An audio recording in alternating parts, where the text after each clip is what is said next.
With all of the columns bolted to the steel plates in the footings, the pavilion can be fitted with its roofing.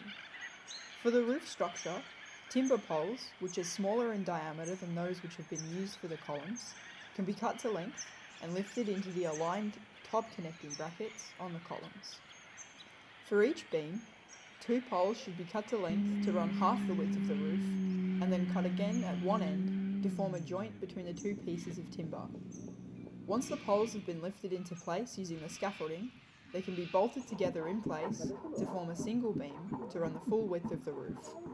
Once the beams are in place, resting inside the steel top connectors, a large drill bit can be used to drill a hole into the timber through the existing holes in the steel bracket. After drilling a hole, coach screws can be screwed into place to secure the beams to the columns. This process can be repeated for each of the 4 holes in every bracket.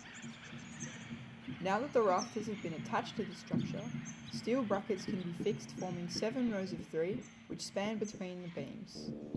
The brackets can be fixed to the structure with Tek screws at an even spacing, making sure that the rows are well aligned.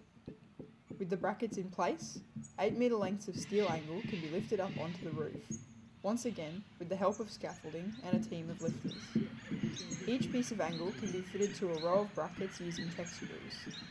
Before fixing them in place, make sure that the steel is level by adjusting for any differences in height caused by irregularities in the shape of the timber beams. Pieces of well-block perforated steel, pre-cut to 2900mm and 5100mm lengths, can now be lifted onto the purlins.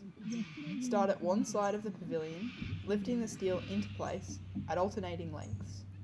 Once 8 pieces of steel have been lifted into place, covering the width of the first half of the roof, repeat the process on the other side of the pavilion, again alternating the lengths of steel, this time to fit with the pieces that are already in place.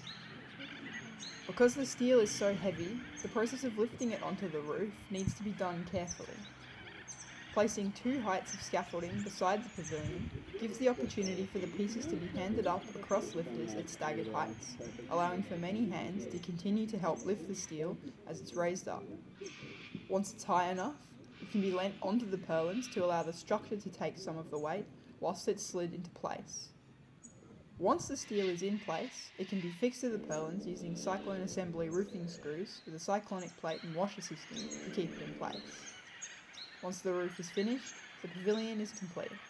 For the final step, the bracing can be removed from the columns and the space will be ready to be used.